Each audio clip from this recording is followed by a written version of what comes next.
that would still enable some generators to get financing to come into the marketplace that otherwise wouldn't survive. And it turns out that Shell Energy, our customer service rep at Shell Energy, verifies that we've actually contributed in a small way to the lifeline of a couple generators.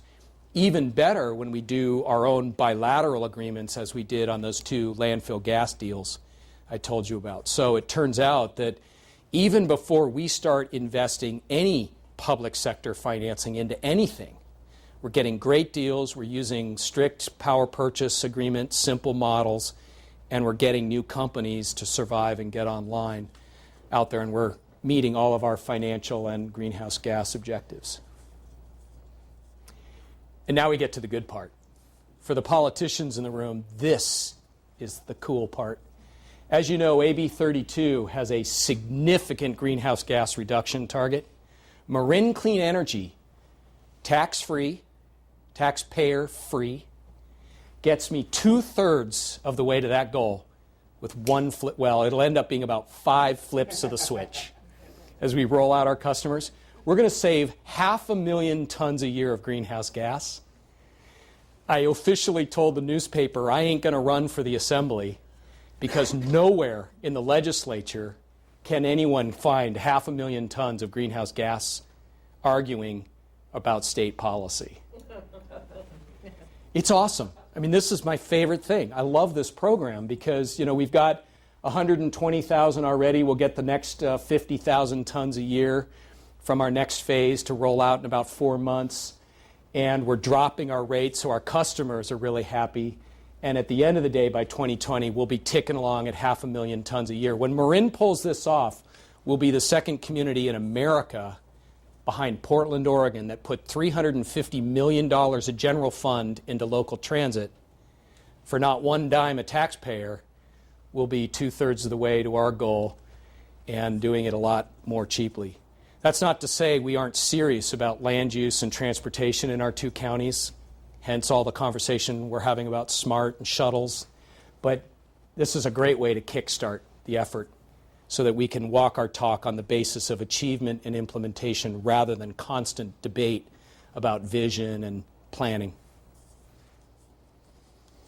And the good news is we got an award this year already from EPA as one of the top 13 greenest utilities in America, Little Marin, with 9,000 customers, and we beat everybody else on achieving the state's renewable portfolio standard.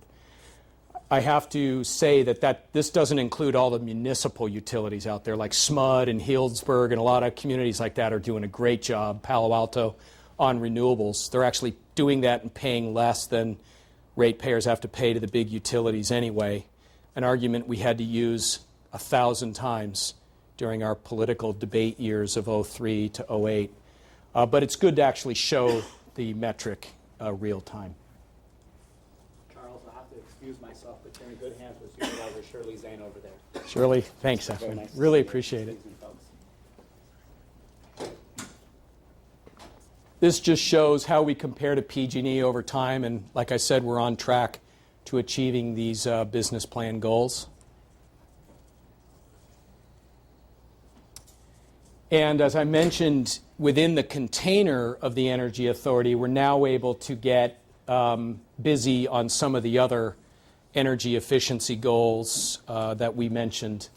We're trying to provide funding for the vehicle charging stations. We've already got commitments for 5 of those. And again, we're going to give people a $500 rebate.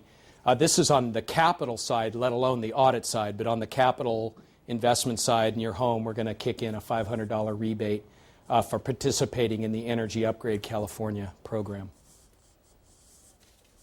That's for the basic path? Yes. Can you also do the advanced path through Yeah. California? Either way, we can provide the rebate. A key thing we got in our contract with our broker was a substitution clause. I think this is actually very important because we enjoyed economies because we signed a 5-year contract, but if generators can come online sooner and substitute out some of that power, it's nice to kind of release those assets so other people can buy them, and then we've got some local power empowering our local economy, which is a good thing. So we got a substitution clause, and our goal is to maximize our renewable content locally. So we're looking for deals everywhere.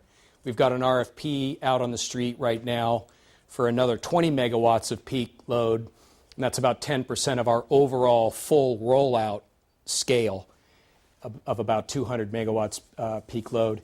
And if necessary, we can use tax-exempt finance, project financing arrangements on those specific deals. We haven't tried that yet, and frankly, I'm such a conservative, it may take a while to get there, because I'm really in love with this power purchase agreement model and let the private sector do its own financing. I think the entrepreneurs have more control that way, and it's a better way of keeping the ratepayer insulated from some of those potential bonding issues.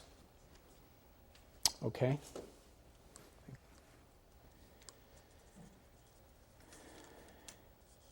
There are a bunch of slides here which I don't think I need to belabor because I want to open it up for Q&A. But one of the things that we had to tackle during the political debate about community choice aggregation was overcoming a lot of resistance and the assumption that green power is a lot more expensive. And so we did a lot of digging on data and found out that the publicly owned utilities actually charge less and have greener power. So Palo Alto, Healdsburg, Alameda, Truckee, a lot of the munis, Sacramento, were doing a much better job of greening up their generation side and charging less in terms of rates. I guess, it may boil down to the fact that we pay the CEO of PG&E $9.5 million a year. So for Supervisor Zane, he's worth approximately 100 times more to society than you and I are. So,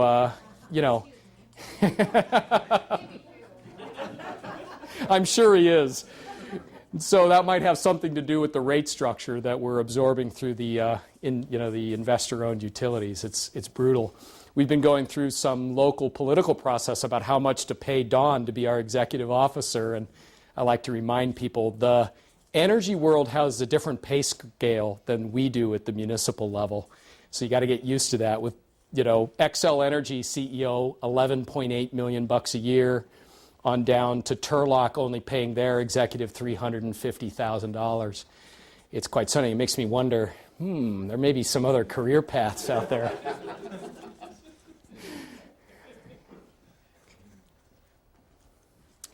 This was also some great data. What we found along the way, too, is that community choice aggregation is good for the economy.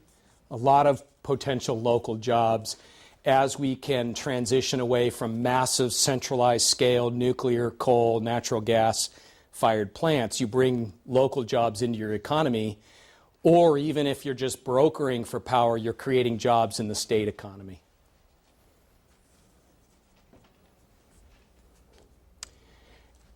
This is a quick list of the various methodologies that the Marin Energy Authority is using to stay cost competitive. A lot of people were thinking government bureaucracy, defined benefit, retirement packages. You guys are going to cost an arm and a leg.